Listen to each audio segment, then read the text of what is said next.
રાષ્ટ્ર વિકાસ ખેડૂતોની છાતી ઉપર થાંભલો ખોડીને કરવાનો અને અદાણીને ને અંબાણીને અબજો કરોડો રૂપિયા કમાવાના. જે લોકો શહેરમાં બેઠા છે એને ખબર જ નથી કે આ લાઈન મારા ખેતરમાંથી નીકળવાથી મને કેટલું નુકસાન છે. આ જે સરકાર દાવો કરે છે ને ખેડૂત લક્ષી સરકાર, જે જરાય નહીં કંપની લક્ષી સરકાર છે ભાઈ. આ એટલી હેવી લાઈનો હોય છે કે એમાંથી તમે 100 ફૂટ તમારું ઘર દૂર હોય ને તો ચોમાસામાં ભેજના કારણે તમારા ઘરે પણ શોટ લાગે છે. તો ગુજરાતમાં તકલીફ શું છે? ગુજરાતની અંદર તો સરકાર એવો દાવો કરે છે કે અમે ખેડૂતોના વહારે આવીએ છીએ, ખેડૂતોની સરકાર છે, અને એટલા માટે એવું પણ કહે છે કે 30 વર્ષથી અમારું એક હતું શાસન છે. તો પછી ગુજરાતમાં તકલીફ શું છે? પોતાનો પ્રોફિટ કેવી રીતે થાય, આના સિવાય બાકી બધાનું જે થવું હોય થાય. એક ખાનગી કંપની, વીજ લાઈનની ખાનગી કંપની કોંગ્રેસના સમયમાં ખેડૂતના ખેતરમાં થાંભલો નાખ્યો હોય, બરાબર, એવી એક કંપની મને દેખાડે ને એક થાંભલો દેખાડે. રાજુ કરપડાને તમારી મુલાકાતમાં શું કોઈ એવો અંદાજો હતો, શું એવી કોઈ વાત મળી કે એ પણ કોંગ્રેસમાં જોડાયેલી શક્યતાઓ છે કે શું? ગુજરાતમાંથી એક માણસ આમ આદમી પાર્ટીના અરવિંદ કેજરીવાલ અરે નહોતો, આમ આદમી પાર્ટી નહોતી ત્યારે 100 જણામાં હું હતો. કોઈએ અભ્યાસ કરવો નથી, કોઈએ ખેડૂતોની વચ્ચે જવું નથી. પણ જ્યારે એવું લાગે કે આ માહોલ ઉભો થયો છે, ખેડૂતોમાં આક્રોશ ઉભો થયો છે, બરાબર છે, એટલે મેદાનમાં આવી જવું. નમસ્કાર, હું છું ભૂમિત જાની. આપ જોઈ રહ્યા છો સત્યાર્થ મંથન. મારી સાથે ખેડૂત આગેવાન પાલભાઈ આંબલિયા છે, કોંગ્રેસના નેતા પણ છે. પરંતુ આજે કોઈ પોલિટિકલ મુદ્દા પર ચર્ચા કરવાના બદલે અમે એક એવા વિષય પર વાત કરવા જઈ રહ્યા છીએ કે જે સામાન્ય નાગરિકને વિષયની જાણકારી નથી. છેલ્લા ઘણા સમયથી ગુજરાતની અંદર, અને ખાસ કરીને એ ઉત્તર ગુજરાત હોય કે પછી બનાસકાંઠા તરફ હોય કે કચ્છ તરફ હોય, એ બધી જ જગ્યાએ તમે એક વાત અને એક મુદ્દા પર ચર્ચા થતી અથવા તો વિડીયો જોતા હશો કે ખેડૂતોએ સતત વીજ લાઈનના મુદ્દે, હાઈ ટેન્શન વીજ લાઈનના મુદ્દે એ વિરોધ કરતા જોવા મળે છે. અને એમાં પણ પાયલભાઈ આંબલિયા હોય, તેમની સાથે બીજા ખેડૂત અગ્રણીઓ હોય, અને ખેડૂતો સાથે કલેક્ટરને આવેદનપત્ર આપતા જોયા હશે, તમે તેમને રજૂઆત કરતા જોયા હશે, અને ખેડૂતોને આંદોલન કરતા પણ જોયા હશે. એ આંદોલન શા માટે કરવું પડે છે? લોકોના મનમાં એક જ વાત છે કે હાઈ ટેન્શન વીજ લાઈન જે પસાર કરવાની યોજના છે તે પસાર થાય છે, એમાં ખેડૂતોને વાંધો શું છે? પરંતુ એ વાંધા પાછળની વાસ્તવિકતા શું છે એ કદાચ આમ નાગરિકને નહીં ખબર હોય.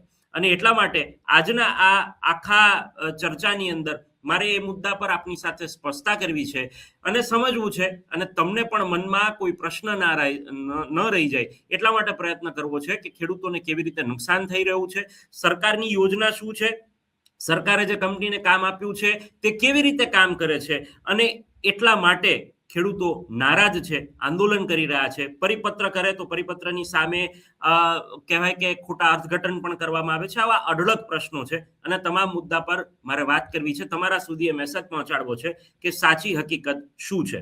અને એટલા માટે સારામાં સારી રીતે જો કોઈ આ વાતને જસ્ટિફાઈ કરી શકે તો એ છે પાલભાઈ આંબલિયા. નમસ્કાર પાલભાઈ, આપનું સ્વાગત છે. નમસ્કાર. નમસ્કાર પાલભાઈ, ઘણા સમયથી આ તમે તો લડત આપી રહ્યા છો હાઈ ટેન્શન વીજ લાઈન મુદ્દે, પરંતુ આજે મારે પહેલેથી સમજવું છે કે શા માટે હાઈ ટેન્શન વીજ લાઈનનો વિરોધ એ ખેડૂતો કરી રહ્યા છે. આમ જનતાને તો એવું જ છે કે ભાઈ આ લોકો ખેડૂતોને વળતર આપે છે, સરકાર બધું જ કરી દે છે, છતાં પણ ખેડૂતો એ આ વીજ લાઈન નાખવા દેવા નથી માંગતા, એટલા માટે વિરોધ કરે છે. મને વાસ્તવિકતા સમજાવો, નિયમો શું છે, આખી યોજના શું છે, અને શા માટે વિરોધ?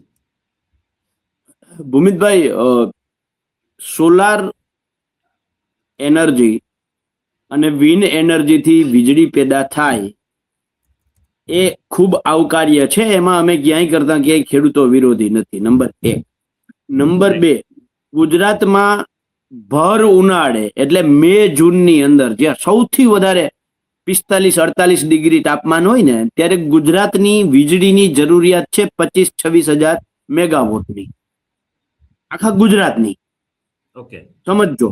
એટલે ગુજરાતની જરૂરિયાત કેટલી છે? 25-26 હજાર મેગાવોટની આ વીજળી છે, એનો સંગ્રહ નથી થતો, બરાબર છે. હવે એની સામે દ્વારકા, જામનગર અને કચ્છ 3 જિલ્લાની અંદર ઓછામાં ઓછું ગુજરાતની જરૂરિયાત છે એનાથી 10 ગણું ઉત્પાદન માત્ર 3 જિલ્લામાં વીજળીનું થવાનું. ઓકે, બરાબર છે.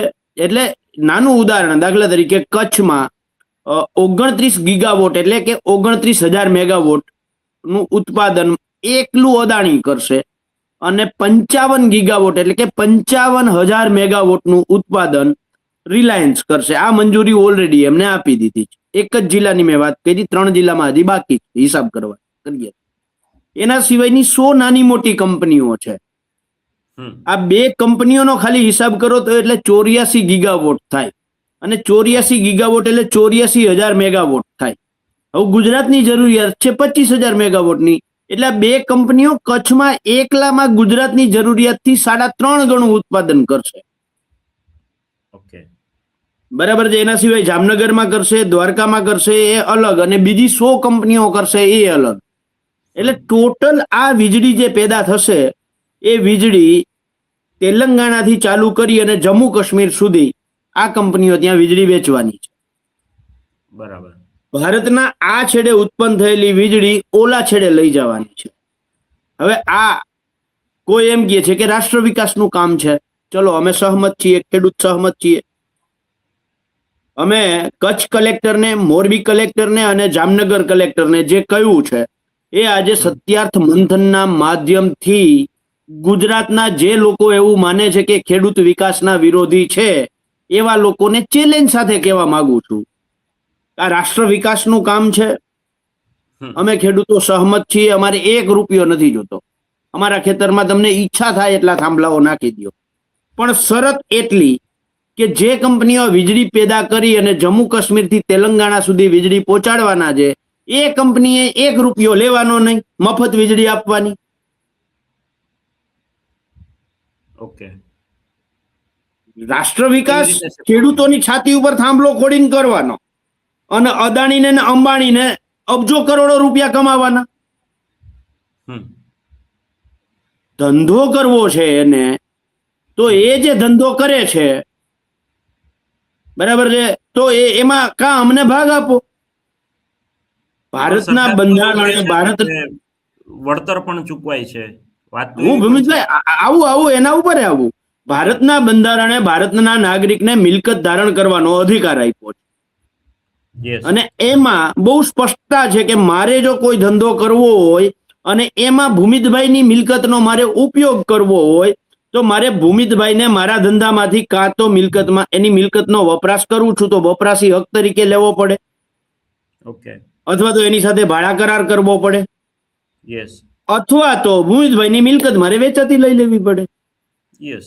એના સિવાય હું ભૂમિતભાઈની મરજી વગર સરકાર પણ ધંધો ના કરાવી શકે મને. કારણ કે જ્યારે સરકાર આવું કરે છે ત્યારે મારા મિલકત ધારણ કરવાના અધિકાર ઉપર સરકાર પોતે પણ તરાપ મારે છે.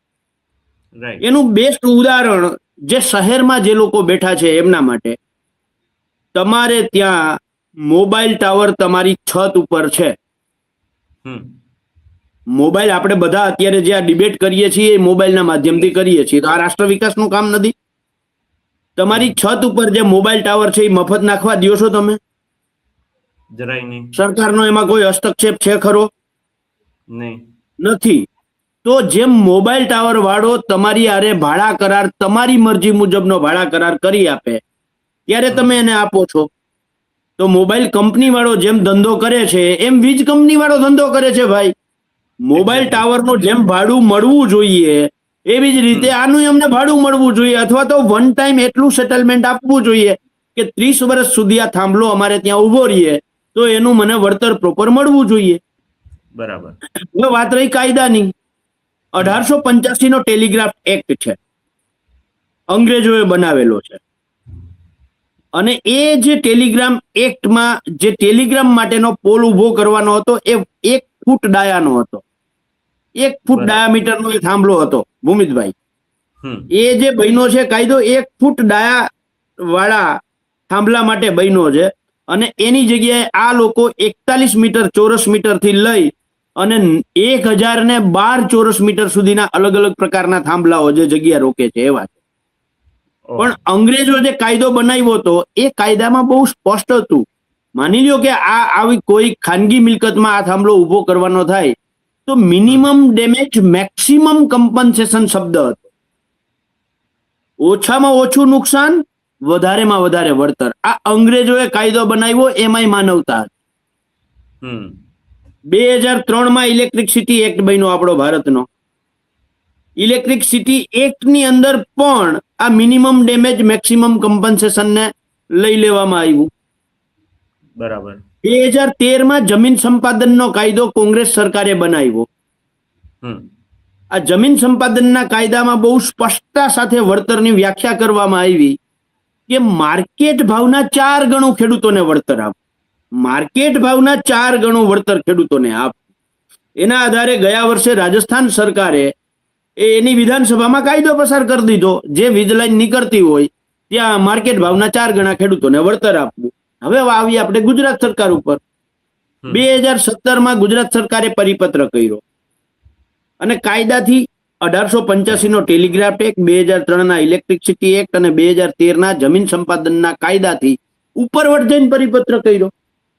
આ પરિપત્રની અંદર માર્કેટ ભાવના 4 ગણો શબ્દ ઉડી ગયો, મિનિમમ ડેમેજ મેક્સિમમ કમ્પન્સેશન શબ્દ ઉડી ગયો, જંત્રી ભાવે ખેડૂતોને વળતર આપવાનું, અને એમાં પણ માત્ર અને માત્ર 7.5% વળતર આપવાનું. ઓકે, એટલે જંત્રી ભાવના 7.5%. હા, કેવી રીતે હું તમને સમજાવું. માની લ્યો કે મારા ખેતરમાંથી આમ તાર નીકળે છે, બરાબર, જે 100 મીટર મારું ખેતર લાંબુ છે, અને માની લ્યો કે એ 765 kV ની લાઈન છે, એટલે 67 મીટરની પહોળાઈ હોય, એટલે 100 ગુણ્યા 6700, 100 ગુણ્યા 67, એટલે ટોટલ થાય 6700 ચોરસ મીટર જગ્યા મારી વપરાય. એના માની લ્યો કે 10 રૂપિયા 100 રૂપિયા ભાવ છે, ચલો જંત્રી ભાવ, મીટરનો જંત્રી ભાવ 100 રૂપિયા છે, એટલે 6,70,000 ટોટલ અમાઉન્ટ થઈ, એના 7.5% રૂપિયા મને રકમ મળે. આ સરકારે પરિપત્ર કર્યો, ખેડૂત લક્ષી સરકારે, ખેડૂતો પ્રત્યે સંવેદનશીલ સરકારે, બરાબર છે, જંત્રી ભાવના 7.5% વળતર આપવાનો એવો 2017 રાજ્ય સરકારનો પહેલો પરિપત્ર. એની સામે અમે ખૂબ લડ્યા, એટલે સરકારે એ 7.5% 15% કર્યા. એની સામે લડ્યા તો 25% કર્યા. આજે વળતર કેટલું મળે છે? જંત્રી ભાવના 25% રકમ ખેડૂતોને વળતર પેટે મળે. તો પેલો જે કાયદો બનાવ્યો હતો ને એ જે 2003 વાળી વાત કે જમીન સંપાદન વાળી વાત, એ બધા જ કાયદાથી ઉપરવટ જઈ અને સરકારે આ પરિપત્ર કર્યા છે. અમારી જે માંગ છે એ છે, અમે શું કામ કહીએ છીએ, કારણ કે મિનિમમ ડેમેજ એટલે ઓછામાં ઓછું નુકસાન તો અમારા નુકસાનની ગણતરી કરવી જોઈએ ભાઈ. જે લોકો શહેરમાં બેઠા છે એને ખબર જ નથી કે આ લાઈન મારા ખેતરમાંથી નીકળવાથી મને કેટલું નુકસાન છે. માની લ્યો કે રાજકોટની બાજુનું ગામ છે ઈશ્વરિયા, કે અમદાવાદની બાજુનું ગામ છે બોપલ, રાઈટ, બરાબર છે. હવે એ જે ગામ છે એ ગામ આવનારા 5-7 વર્ષમાં બિનખેતી થવાના છે, રાઈટ. ઈ ગામમાંથી આ વીજ લાઈન નીકળે કોઈ પણ ખેતરમાંથી, જે હમણાં પ્રકાશ વરમોરા વાળી જે કહાની આવી છે વઢવાણની બાજુ જે ગામની વાત છે, બરાબર છે, એ એટલા માટે છે કે આ લાઈન જે ખેતરમાંથી નીકળે, ભૂમિતભાઈ, એ લાઈન વાળું ખેતર અમે બિનખેતી કરાવી શકતા નથી.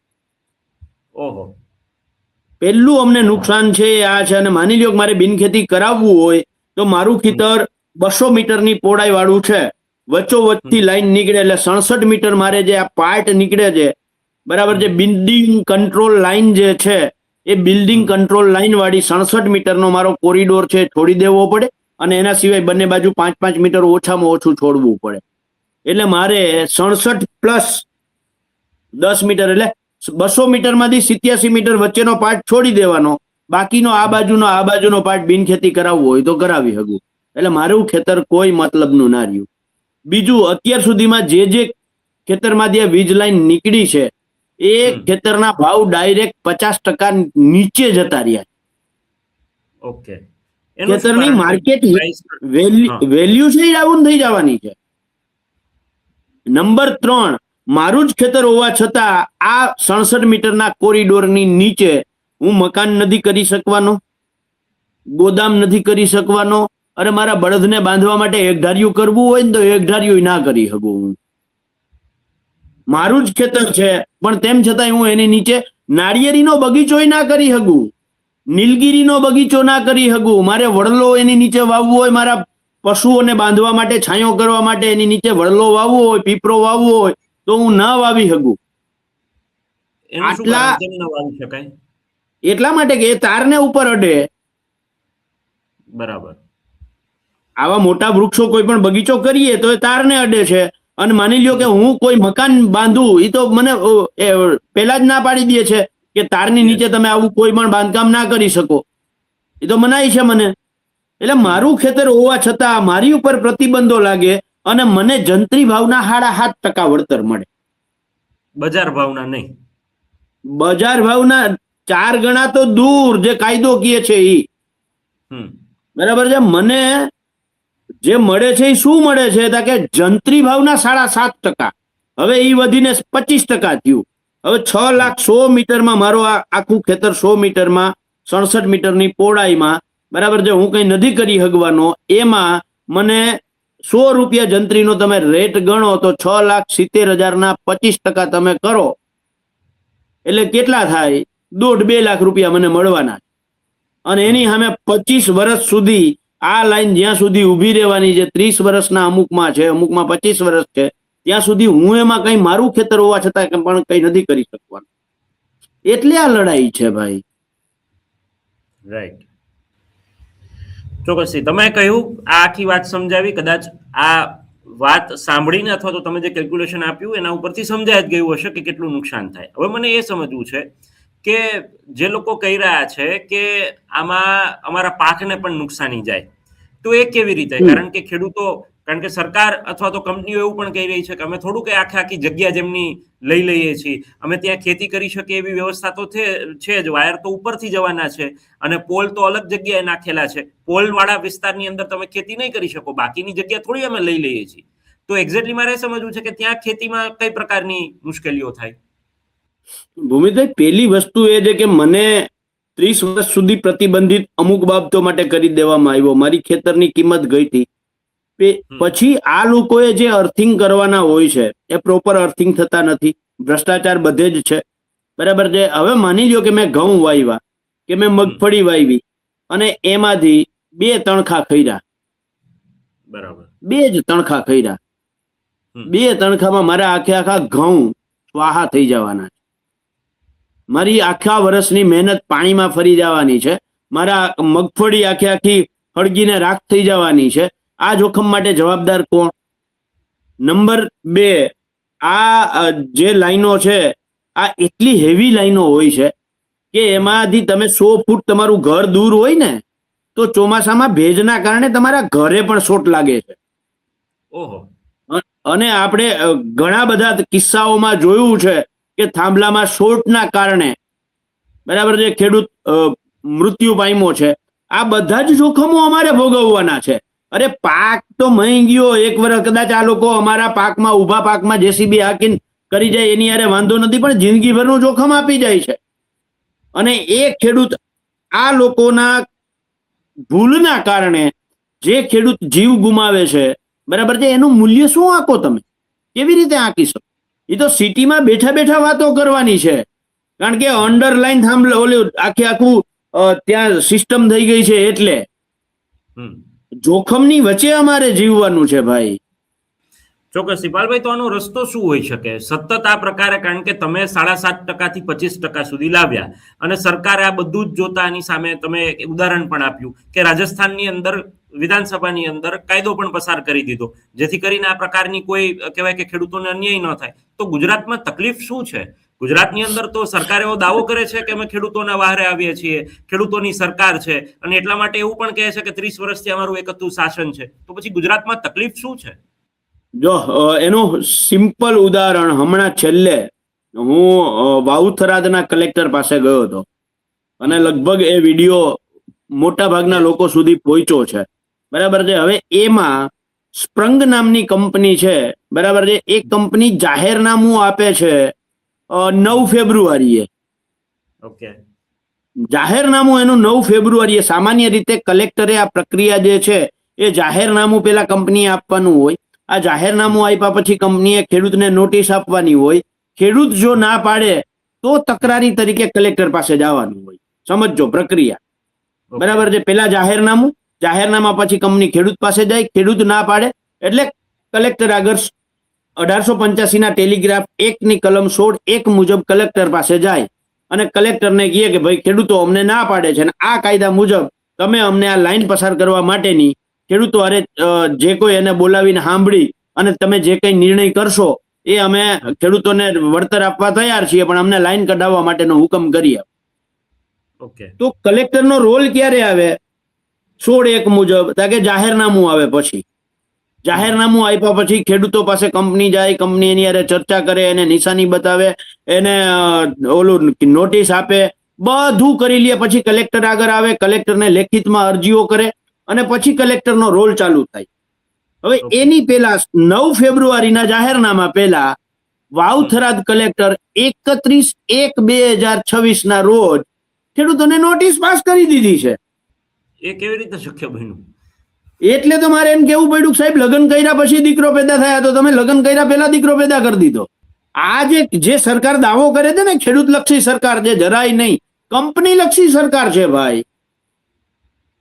તમે જોયું હશે, અમે કચ્છ કલેક્ટર આગળ ગયા 19 નવેમ્બરે, ત્યારે એમની પાસે કોઈ જવાબ નહોતા. એટલે અમે જયેશભાઈ પટેલ સુરત થી જે છે, બરાબર છે, ગુજરાત કિસાન સંઘર્ષ સમિતિના અમારા સાથી, અમે કહ્યું કે અમે આવતી 24 તારીખે પાછા આવીએ.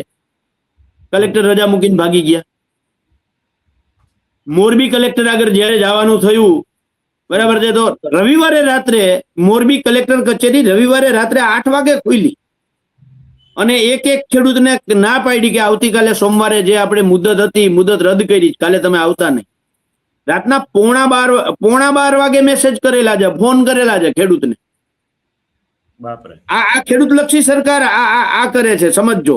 જામનગર કલેક્ટર પાસે ગયા, રાજકોટ કલેક્ટર ને તો હું તમને રાજકોટ આ અદાણીની લાઈન નીકળે છે 765 kV લાલપુર થી હળવદ, એમાં 2 ગામ આવે છે રાજકોટ તાલુકાના, પડધરી તાલુકાના, રાજકોટ જિલ્લાના. કલેક્ટરે 12-15 દિવસમાં સળંગ લગભગ નોટિસો ઉપર નોટિસો કાઢી અને 4 નોટિસો કાઢી દીધી. પછી હું કલેક્ટર પાસે ખેડૂતો વતી રજૂઆત કરવા ગયો, કારણ કે એમાં જોગવાઈ છે કે ખેડૂત એના પ્રતિનિધિને સાથે લઈ આવી અને મુદ્દતે હાજર રહી શકે, બરાબર છે. અને અમે ડોક્યુમેન્ટ માંગ્યા. એ ડોક્યુમેન્ટ આજની તારીખમાં 1 મહિના ઉપર ગઈ 10 તારીખે આપવાના હતા, 10 જાન્યુઆરીએ, બરાબર છે, 10 ફેબ્રુઆરીએ, સોરી, આજની તારીખમાં એ ડોક્યુમેન્ટ હજી સુધી આપી શક્યા નથી. આ જ હાલત જામનગર કલેક્ટર, આ જ હાલત મોરબી કલેક્ટર. અમે અત્યાર સુધીમાં જેટલા જે ખેડૂતોને અમે અરજીઓ તૈયાર કરીને આપી કલેક્ટરને મુદત સામે જવાબ, બરાબર છે, આજની તારીખમાં કંપની જવાબ આપી શકી નથી. બરાબર. પાલભાઈ, એનો રસ્તો શું હોઈ શકે? તમે એક વાત એવી પણ કહી, જો કંપનીઓ યોગ્ય વળતર નિર્ધારિત રીતે જે નક્કી કરવામાં આવ્યું હોય એ યોગ્ય વળતર આપે તો ખેડૂતોને આની અંદર કોઈ તકલીફ થાય એવું છે? જો યોગ્ય વળતર આપે તો? ભૂમિતભાઈ, અમે આજથી 4 મહિના પહેલા આ લડાઈ જયારે ચાલુ કરી, એની પહેલા આ જ લાઈનો 5 લાખ 7 લાખમાં ખેડૂતના ખેતરમાં દાદાગીરીથી ઉભી થઈ જતી હતી. પોલીસ ડાયરેક્ટ, જાણે પોલીસ જ કેમ આનું આખી હોપારી લીધી હોય લાઈન પસાર કરવાની, એવી રીતે ખેડૂતને પોલીસ સ્ટેશને બોલાવી અને ખેડૂતો પાસેથી આ લાઈન પસાર કરાવવા માટે મજબૂર કરતા હતા. અમે તમને યાદ હોય તો ડીજીપી પાસે પણ ગયા હતા, બરાબર છે, અને આ રજૂઆત કર્યા પછી એ ત્રાસ જે પોલીસનો તો એ બંધ થયો, બરાબર છે. અને મોરબી કલેક્ટરે, જામનગર કલેક્ટર અત્યારે કાગળિયા જ કંપની નથી આપતી એટલે કામગીરી સંપૂર્ણ રોકી છે, પોલીસ પ્રોટેક્શન ક્યાંય આપતી નથી.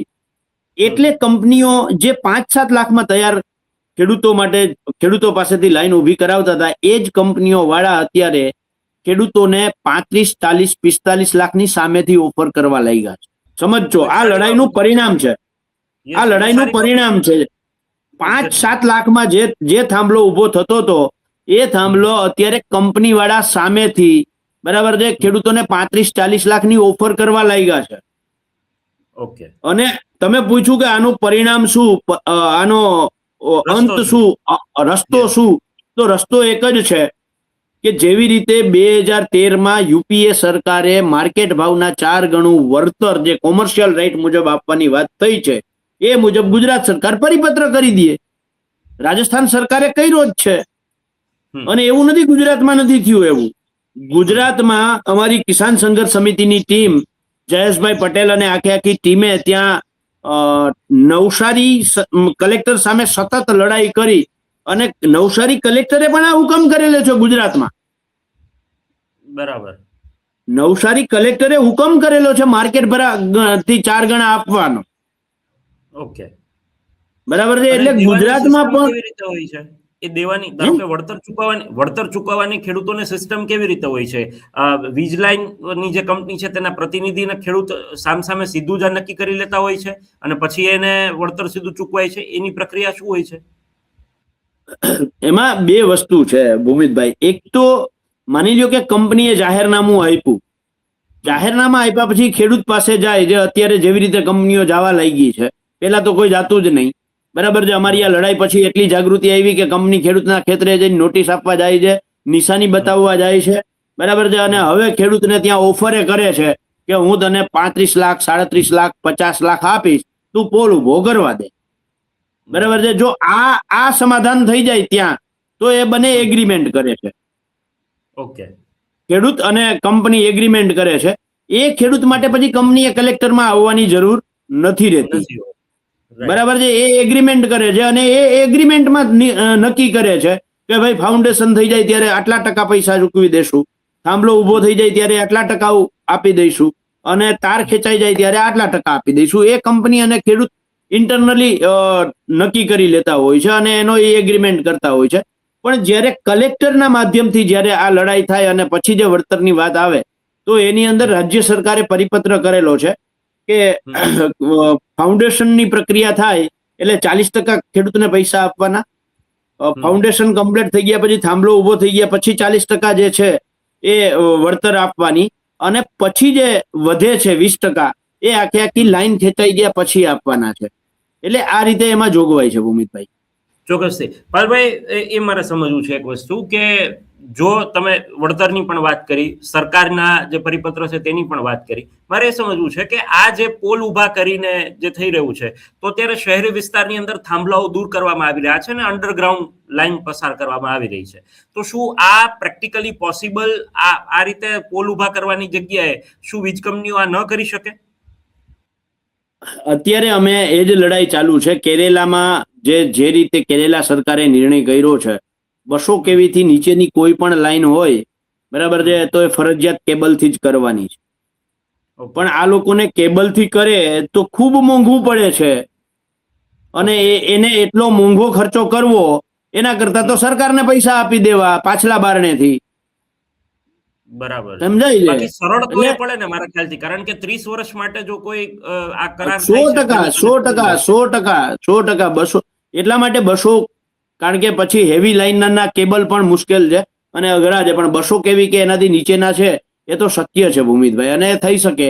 પણ એ ખર્ચાળ છે અને આ લોકો કોઈ ખર્ચાળ કરવા માંગતા નથી. એના કરતા બેટર તમે જો અમદાવાદ એસજી હાઈવે ઉપર જાઓ ને, અમદાવાદ એસજી હાઈવે ઉપર, તો ત્યાં એક સિંગલ પોલ ની લાઈન છે, જોજો તમે. અને કોઈ પણ આપના દર્શકો પણ કોઈ નીકળે તો એ ખાસ નજર કરે. એસજી હાઈવે ઉપર લાઈન છે, સિંગલ પોલ ની લાઈન છે. બરાબર છે. આવા સિંગલ પોલ ના ખાલી અમારા ખેતરમાં જો થાંભલાઓ ઉભા કરે ને, તો અમને 4 ગણો ફાયદો ડાયરેક્ટ થાય, કારણ કે એના 4 પાયાની જગ્યાએ એક જ પાયો આવે અને સીધી જગ્યા રોકાય. એટલે જે અમારું 1000 ચોરસ મીટર જગ્યા રોકાય છે, એની જગ્યાએ 10 ચોરસ મીટરમાં આ કામ આખું પતી જાય છે. બરાબર. તો એ કેમ નથી કરતા? એ કેમ, શું તકલીફ? ખર્ચાળ છે. ઓકે, કંપનીઓને ખર્ચો કરવો નથી. યસ. એટલે પણ મને પ્રશ્ન એ પણ છે કે જો જ્યારે તમે ખેડૂતને વળતર તમારે પૂરું આપવું નથી, તમારે વળતર ઓછું આપવું છે, સરકારે સામે પરિપત્ર કરીને ખેડૂતની સામે વીજ કંપનીઓને ફાયદા થાય એ પ્રકારના તેમને પરિપત્ર કરવા છે, તો પછી હું એમ કહું કે બંનેનો સમાધાનનો રસ્તો તો આ હોઈ શકે ને, કારણ કે તમે વીજળી જે વેચવાના છો, ભલે એ તમે અન્ય રાજ્યોને પણ વેચીને કમાવાના જ છો ને, અને તમે ગુજરાતમાં પણ આપશો તો પણ તમે એ વેચવાના જ છો, તો પછી કેમ ન થઈ શકે? એટલા માટે કે એને તો ચૂસી લેવું છે. સમજો, આપણે દેશમાં એક રતન ટાટા હતા, બરાબર છે, જે કંપનીએ નિભાવવાની જવાબદારીઓ છે, બરાબર છે, પર્યાવરણને ધ્યાનમાં રાખવાની, જે સમાજ જીવન ઉપર અસર શું પડે છે એ બધું ધ્યાનમાં રાખવાનું છે, બરાબર છે. આ બધા જ નિયમોને આ લોકો નેવો મૂકીને પોતાનો પ્રોફિટ કેવી રીતે થાય આના સિવાય બાકી બધાનું જે થવું હોય થાય, બરાબર છે. એટલે જ આ આખી કહાની છે. ઓકે પાલભાઈ, ઘણા લોકો એવું પણ પૂછશે કે કોંગ્રેસે એમના શાસનમાં શું કર્યું, ત્યારે પણ આવા જ પ્રશ્નો હતા, તો એમને તમે શું જવાબ દેવા માંગશો? કારણ કે ઘણા બધા લોકો એ પ્રશ્ન ઉઠાવશે પણ ખરા. જો બે વસ્તુ છે, કોંગ્રેસે જેટલી વીજ લાઈનો કાઢી કોંગ્રેસના સમયમાં આજથી 30 વર્ષ પહેલા, કારણ કે 30 વર્ષથી તો ભાજપ છે, યસ, બરાબર છે. 30 વર્ષ પહેલા જેટલી લાઈનો કાઢી એ કોઈ ખાનગી કંપનીની નહોતી. નંબર 1, ઓકે, ગુજરાત ઇલેક્ટ્રિસિટી બોર્ડની લાઈનો હતી. જીબી, અને આ ઓકે, તમામ લાઈનો જે છે, આ લાઈનો ખેડૂતોને વીજળી આપવાની હતી, ગામડાને વીજળી આપવાની હતી, બરાબર છે. અને એમાં કોઈ પ્રોફિટ, કોઈ લોસ વાળી વાત નહોતી, ઓકે, બરાબર છે. એ જે લાઈનો નીકળતી એ લાઈનો ખરા અર્થમાં જે રાષ્ટ્ર વિકાસની વાત છે ને, એ રાષ્ટ્ર વિકાસ માટે હતી. ઓકે, આ તો અદાણીના ને અંબાણીના ધંધા માટેની લાઈનો છે. ઓકે. મને કોઈ આવો ભૂમિતભાઈ કોઈ દાવો કરતો હોય કોંગ્રેસના સમયમાં હતું તો મને એક ખાનગી કંપની, વીજ લાઈનની ખાનગી કંપની કોંગ્રેસના સમયમાં ખેડૂતના ખેતરમાં થાંભલો નાખ્યો હોય, બરાબર છે, એવી એક કંપની મને દેખાડે ને એક થાંભલો દેખાડે. ઓકે, બરાબર. બીજા પ્રશ્ન પર આવું છું. અત્યારે ઘણા બધા લોકો, હવે થોડા પોલિટિકલ ક્વેશ્ચન્સ પર જઈએ, કે ઘણા બધા લોકો ખેડૂત આગેવાન બનવા નીકળ્યા છે અને આ જ મુદ્દે, હાઈ ટેન્શન વીજ લાઈન મુદ્દે પણ ગાંધીનગરમાં આવનારા દિવસોની અંદર કંઈક આંદોલન અથવા તો ખેડૂતોને ભેગા કરીને આખું એક આંદોલન સ્વરૂપે રજૂઆત કે કરવાની વાત સામે આવી રહી છે. તમે એને કેવી રીતે જોવો છો? કારણ કે તમે તો, હું જોઉં છું ત્યાં સુધી, કોંગ્રેસના બેનર હોય કે ના હોય, તમે કિસાન આગેવાન તરીકે તો તમે લડી જ રહ્યા છો અને છેલ્લા ઘણા સમયથી મેં ઘણા કલેક્ટરોને સાથે દલીલ કરતા, તર્ક કરતા અને જે કાયદો છે કે જે પરિપત્ર છે તેના પર સવાલ ઉઠાવતા તમને જોયા છે. પરંતુ બીજા અમુક નેતાઓ પણ છે જે અત્યારે માર્કેટમાં નીકળ્યા છે. તમે એમને કઈ રીતે જુઓ છો? શું એમના કારણે તમારા આંદોલનને કોઈ અસર થશે ખરા? ભૂમિતભાઈ, આમાં હું એવું માનું છું કે છેલ્લા 4-5 મહિનાથી અમે જે ખેડૂતોને કાયદાકીય સંપૂર્ણ જાગૃત કર્યા, સંપૂર્ણ જાગૃત કર્યા, બરાબર છે. અને જે લોકો આંદોલન કરવાની તૈયારીઓ કરે છે ને, એ ક્યાંક ને ક્યાંક કલેક્ટર સાથેની કાયદાની અમારી દલીલ જે ફેસબુકમાં, લાઈવમાં, મીડિયામાં જે ચાલી, એમાંથી જ ક્યાંક ને ક્યાંક નિયમો શીખ્યા હોય એવું હું બહુ સ્પષ્ટ માનું છું. કોઈએ અભ્યાસ કરવો નથી, કોઈએ ખેડૂતોની વચ્ચે જવું નથી.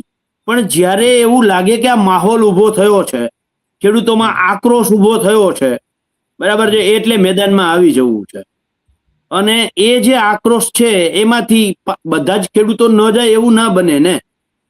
ખેડૂતોને લાગે કોક લડે છે તો ટેકો દેવો જોઈએ, બરાબર છે. પણ એને ખબર નથી કે આ આખા આંદોલનને નાસીપાસ કરવા માટેનું કોક ષડયંત્ર કરે છે. આ ખેડૂતોને ખબર ના હોય.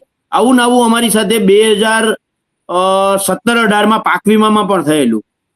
અમે રતનસિંહે પાક વીમા બાબતે ખૂબ જાગૃતિ ચાલુ કરી, બરાબર છે. એટલે અમુક લોકો ગાંધીનગરમાં જઈને ઉપવાસમાં બેસી ગયા, બરાબર છે. અને ત્યાં પછી 100-150-200 જણા આવે, પણ પછી એનાથી મેસેજ એ જાય કે ખેડૂતોના આંદોલનમાં કોઈ આવતું નથી. ભાઈ, તમે કંઈ કર્યા વગર આંદોલન કરો તો કોઈ ના જ આવે, બરાબર છે. અમે આ કચ્છ કલેક્ટર હોય ત્યાં અમે લગભગ 4 કે 5 હજાર ખેડૂતો ગયા હતા. મોરબી કલેક્ટરે 2 વખત ગયા, એક વખત ટ્રેક્ટર લઈને ગયા અને એક વખત ખેડૂતોને લઈને ગયા, એક વખત જામનગર કલેક્ટરે ગયા, બરાબર છે. તો એ ત્યારે ખેડૂતો એટલા માટે આવ્યા કે એની પહેલા મહિનો દિવસ સુધી એના ગામડાઓમાં ફરીને લોકોને જાગૃત કર્યા છે, લોકોને સમજાવ્યા છે, લીગલી કાયદાઓ સમજાવ્યા છે, શું કામ આપણે લડવું જોઈએ. અને એનું જ આ પરિણામ છે કે આજે ખેડૂતોમાં જાગૃતિ આવી છે, ખેડૂતો પ્રશ્ન પૂછતા થયા છે. કંપની વાળા આવે છે તો એમની પાસેથી બી લાઈન મેપ આજ સુધી કોઈને ખબર જ નહોતી કે આવો કોઈ મેપ હોય. બી લાઈન મેપ ખેડૂતો માંગતા થયા છે, બરાબર છે. એટલા માટે થયું છે.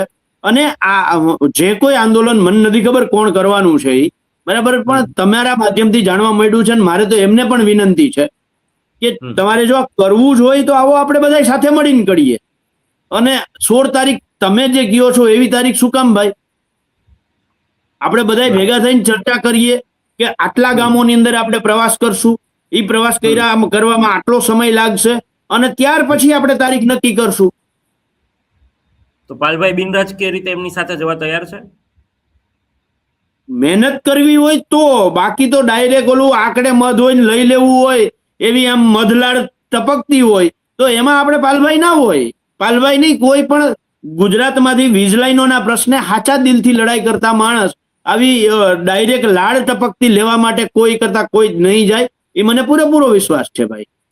ઓકે પાલભાઈ, રાજુ કરપડા સાથે તમારી મુલાકાત પણ થઈ અને એટલા માટે પ્રશ્ન પર આવું છું કારણ કે એમનો પરિવાર પણ મૂળ એ રામકુભાઈ હોય એ પણ ખેતી સાથે જોડાયેલા, ખેડૂતોના પ્રશ્ન સાથે જોડાયેલા, અને પછી જે આમ આદમી પાર્ટી સાથે જે થયું તેના પર નથી પડવું, પરંતુ તમારી ને રાજુ કરપડાની મુલાકાત પછી શું એ જે મુદ્દા પર લડત કરવાની વાત કરી રહ્યા છે અથવા તો જે સુરેન્દ્રનગર જિલ્લાના ખેડૂતોને અત્યારે જે અલગ અલગ સભાઓના માધ્યમથી એકત્રિત કરીને પછી એમના રાજકીય નિર્ણય લેશે એવી વાત છે, તમે એને કેવી રીતે જુઓ છો? રાજુ કરપડાને તમારી મુલાકાતમાં શું કોઈ એવો અંદાજો હતો, શું એવી કોઈ વાત મળી કે એ પણ કોંગ્રેસમાં જોડાય એવી શક્યતાઓ છે કે શું?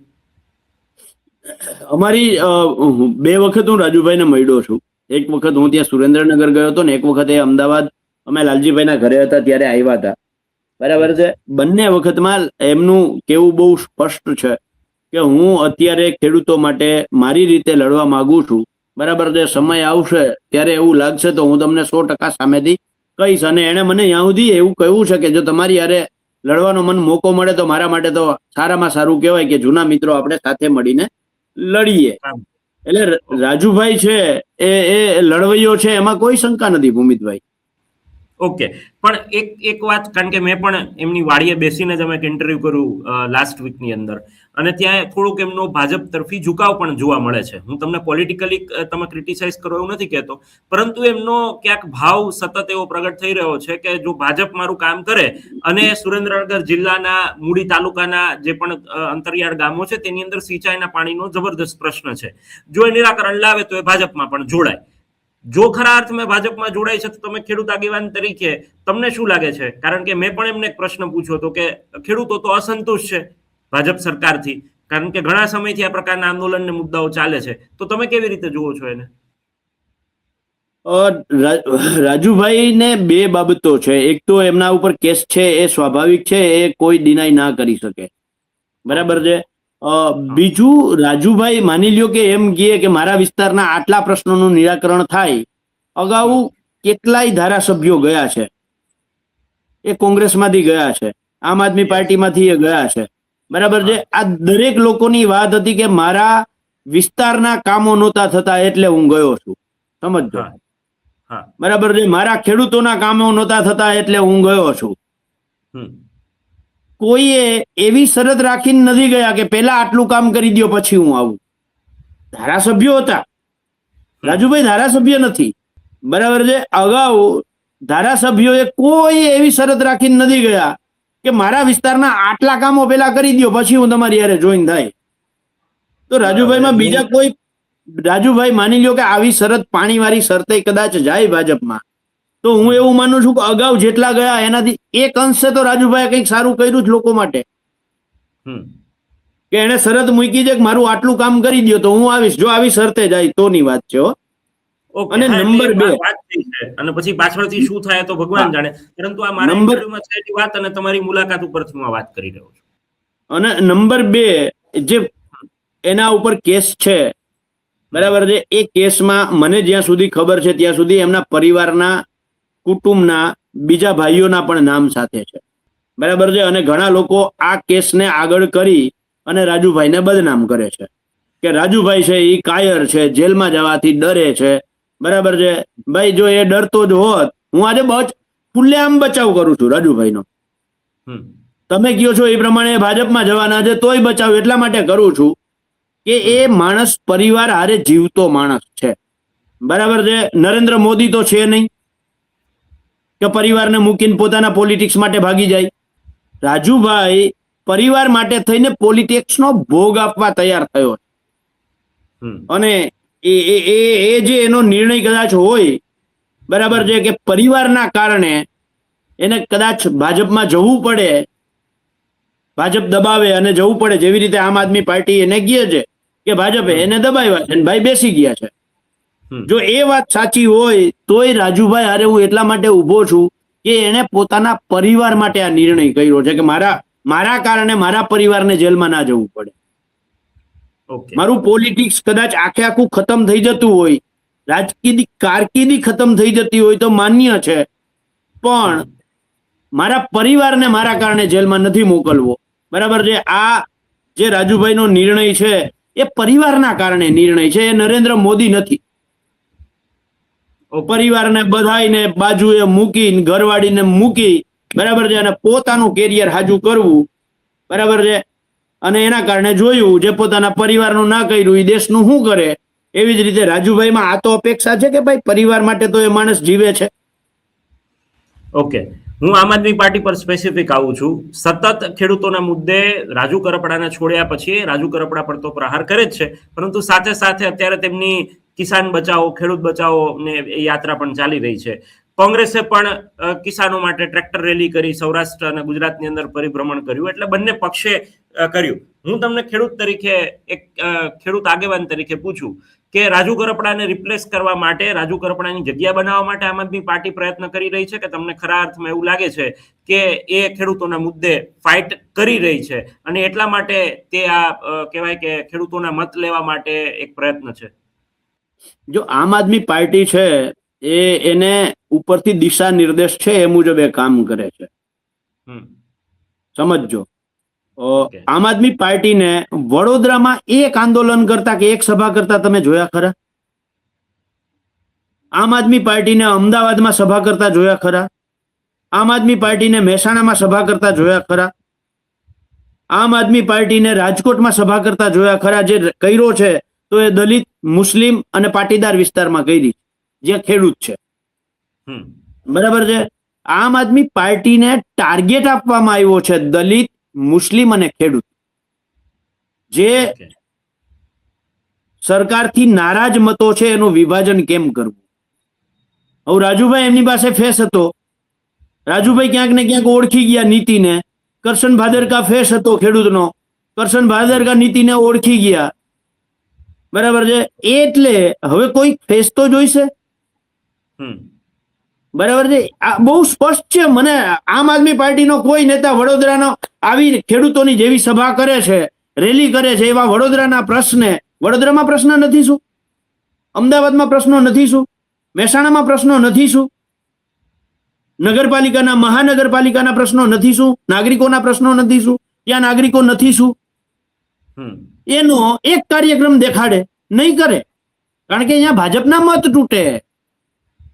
ભાજપના મત તોડવા માટે નથી, કોંગ્રેસના મત તોડવા છે અને ફરીથી 2027માં ભાજપને સત્તામાં બેસાડવું છે. એટલે આખે આખું ના માનવું નહીં, સાબિતી સાથે કહું. મને આપો ને વડોદરામાંનો એક કાર્યક્રમ, ચલો આપો ને અમદાવાદનો એક કાર્યક્રમ, આપો ને મહેસાણાનો એક કાર્યક્રમ કરો ને, ત્યાં કાર્યક્રમ કરીને સૌરાષ્ટ્ર અને ખેડૂતોને વધારે તેના અનુલક્ષીના કાર્યક્રમ વધારે થાય છે. 100%.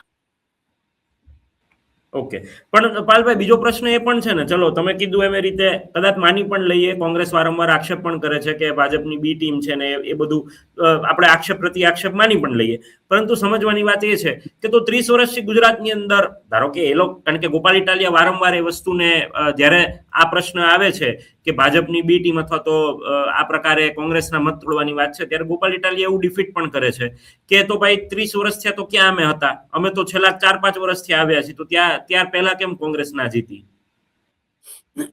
જો 2014 લોકસભા, 2009 લોકસભા તમે જોઈ લ્યો, બરાબર છે, 50%ની આસપાસ પહોંચ્યા છીએ. 2017 વિધાનસભા તમે જોઈ લ્યો, બરાબર છે. એટલે જીતવું એ જ થોડું જરૂરી છે. લડ્યા છીએ ને, સતત લડતા રહ્યા છીએ, અને દરેક પાર્ટીના નાના મોટા પ્રશ્નો હોય છે, કારણો હોય છે, બરાબર છે. બીજું, ભાજપ જેવી રીતે લોકોને ધર્મના નામે, અલગ અલગ જ્ઞાતિ, જાતિ, ધર્મના નામે જે સમીકરણો, જે સિસ્ટમ ગોઠવે છે, કોંગ્રેસની આ આજીવન સત્તામાં ન આવે તો એ કોંગ્રેસ આ નથી કરી શકવાની, કારણ કે એની વિચારધારાની વિરુદ્ધની વાત છે. એ નથી જ કરી શકવાની, જે નથી કર્યું એ. બરાબર છે. તો એ આ બધાયમાંથી જ્યારે લોકોને વાસ્તવિકતાનું ભાન થયું, બરાબર છે, ત્યાર પછી તો આખી આમ આદમી પાર્ટી માર્કેટમાં આવી ભાઈ. હવે ખબર પડી કે લોકોને ખબર પડી કે આ તો ધર્મના નામે આપણે મૂર્ખ બનીએ છીએ અને આપણા હક અને અધિકારો જે છે એ તો સંપૂર્ણ છીનવાઈ રહ્યા છે. આ જ્યારે લોકો સમજતા થયા અને ખબર પડી કે હવે સરકાર પાસે બીજો કોઈ વિકલ્પ નથી, એટલે આ અંગ્રેજોની ઓલાદોએ અંગ્રેજો વાળી ભાગલા પાડો અને રાજ કરો વાળી નીતિમાં આમ આદમી પાર્ટીને મોકલી છે. અને એમાં કોઈને બેહવું હોય મારી સામે તો હું કહું, 2007-8 ઇન્ડિયા અગેન્સ્ટ મુવમેન્ટ જે ચાલુ થઈ, અરવિંદ કેજરીવાલે જે કરી, જે ગોપાલભાઈને ખબર નહીં હોય કે આવી મુવમેન્ટ થઈ હતી, એમાં જે 100 સભ્યો હતા ને એમાંનો હું એક હતો. તે દીનો અરવિંદ કેજરીવાલને ઓળખું છું. અચ્છા, બરાબર છે. એટલે શું ક્યાં કેવી રીતે કરે છે, બરાબર છે. એ ઇન્ડિયા અગેન્સ્ટ કરપ્શન છે એ અજીત ડોભાલનું જે ટ્રસ્ટ છે, સ્વામી વિવેકાનંદ ટ્રસ્ટ, આ ટ્રસ્ટની અંદરમાં આ થઈ હતી. અજીત ડોભાલ કોણ છે ભાઈ? સાચી વાત, બધાને ખબર છે. એટલે આ ગળથુથીમાં ક્યાંથી આવ્યું એની છઠ્ઠી ઓળખું છું. ચોક્કસથી. જયારે ગુજરાતમાંથી એક માણસ આમ આદમી પાર્ટીના અરવિંદ કેજરીવાલ અરે નહોતો, આમ આદમી પાર્ટી નહોતી, ત્યારે 100 જણામાં હું હતો. એના સેમિનારમાં હું ગયેલો. તે દીનો હું ઓળખું છું આ ભાઈને. એટલે ત્યારનું તમને એવું લાગે છે કે આ પ્રકારનું આખું કે મૂળભૂત રીતે તમારું કેવું એવું છે, ઈશારો એવો છે કે આ ભાજપ સાથે જોડાયેલી પાર્ટી છે? અરે પણ ભાઈ, અજીત ડોભાલ આપણે બધા આખું ભારત જાણે છે.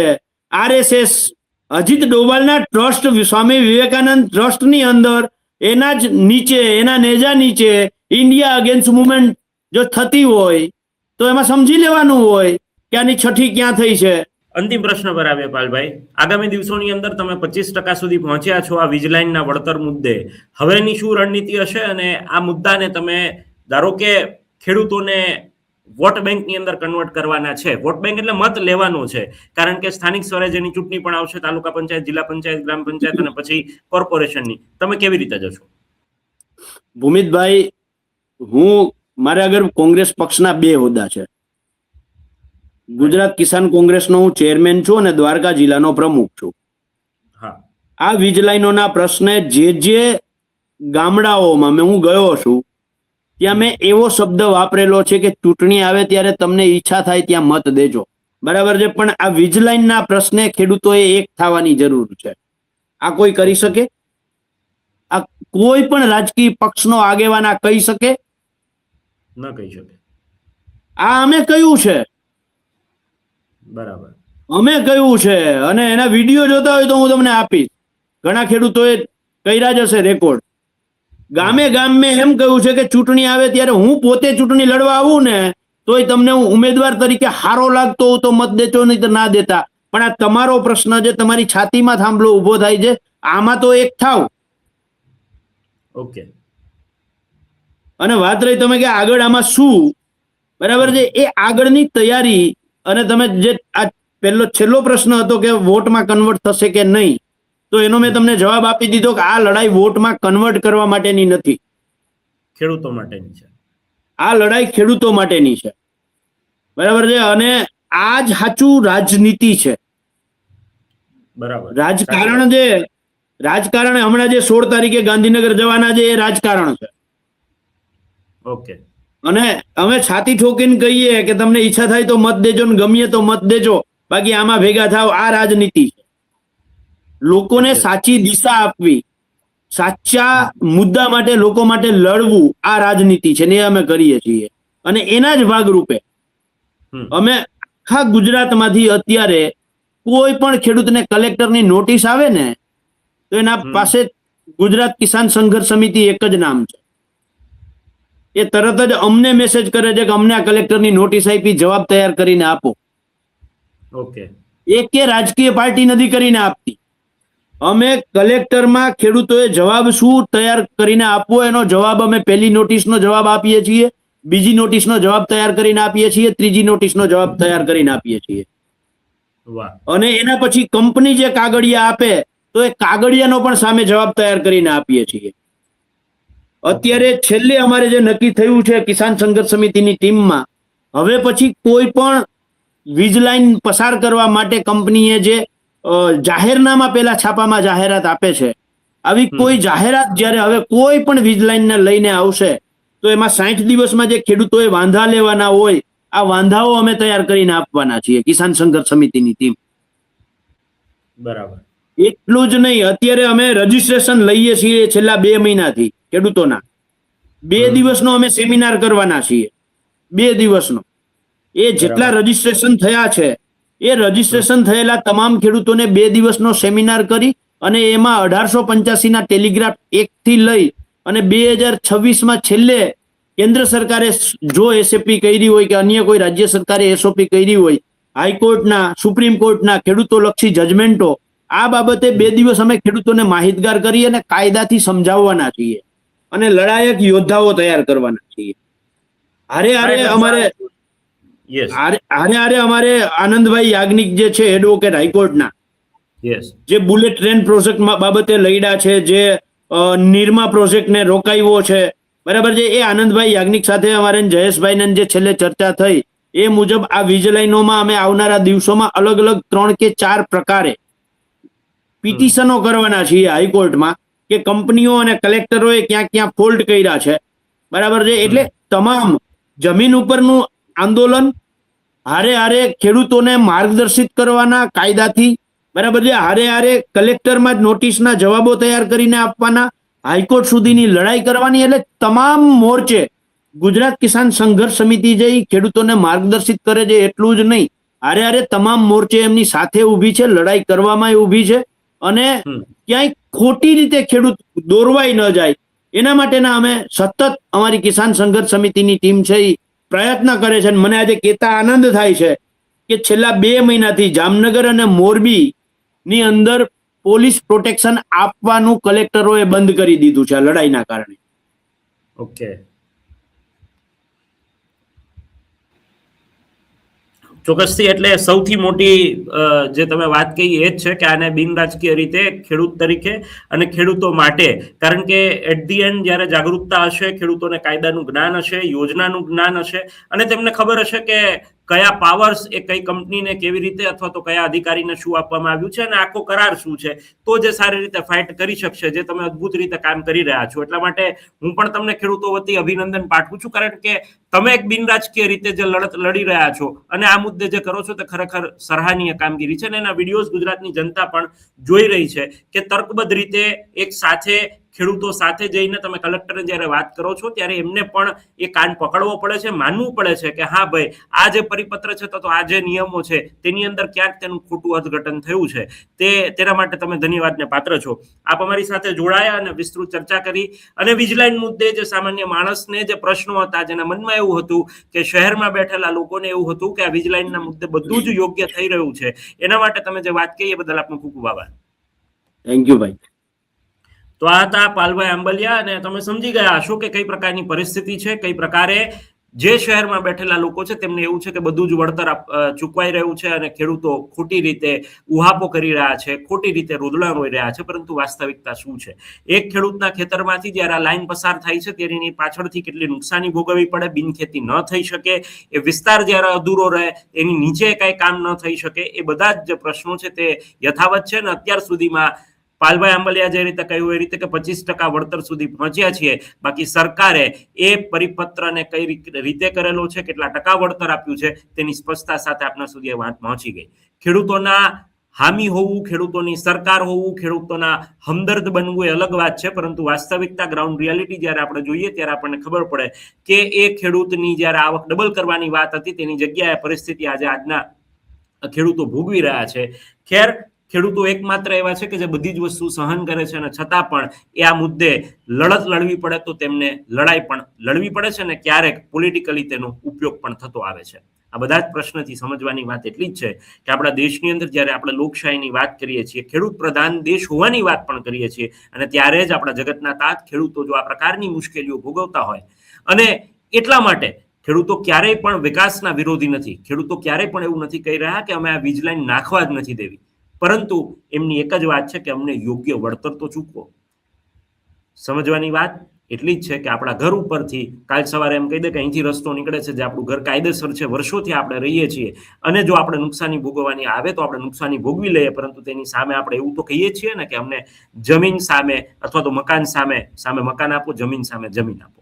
આ વાત પણ આપણે કહેતા હોઈએ છીએ, ત્યારે ખેડૂતોના પરિપ્રેક્ષમાં પણ આ વાત સમજવાની જરૂર છે કે માત્ર ને માત્ર કોઈ કંપનીને ફાયદો કરાવવા માટેના પરિપત્ર ના હોવા જોઈએ, પરંતુ ખરા અર્થમાં ખેડૂતોને પણ યોગ્ય વળતર મળે એની નુકસાનીનું, એટલા માટેનું પણ આયોજન આ સરકારે કરવું જોઈએ. ફરીથી મળીશું નવી વાત અને નવા મુદ્દા સાથે. આપના પ્રતિભાવ કમેન્ટ બોક્સની અંદર જણાવવાનું ભૂલશો નહીં. આપના મુદ્દા પર કોઈ પ્રશ્ન હોય તો એ પણ કમેન્ટ બોક્સની અંદર જણાવવાનું ભૂલશો નહીં. ફરીથી મળીશું નવી વાત અને નવા મુદ્દા સાથે. ત્યાં સુધી આપ જોડાયેલા રહો સત્યાર્થ મંથન સાથે. નમસ્કાર. સત્યાર્થ મંથનની યુટ્યુબ ચેનલ સબસ્ક્રાઇબ કરવાનું અને બેલ આઇકોન પ્રેસ કરવાનું, સાથે જ સત્યાર્થ મંથનનું ફેસબુક પેજ લાઇક અને ફોલો કરવાનું અને ઇન્સ્ટાગ્રામ પેજ સાથે જોડાવાનું પણ આપ ચૂકશો નહીં. અત્યારે બસ આટલું જ. મને આપશો રજા. આપ જોડાયેલા રહો સત્યાર્થ મંથન સાથે. નમસ્કાર.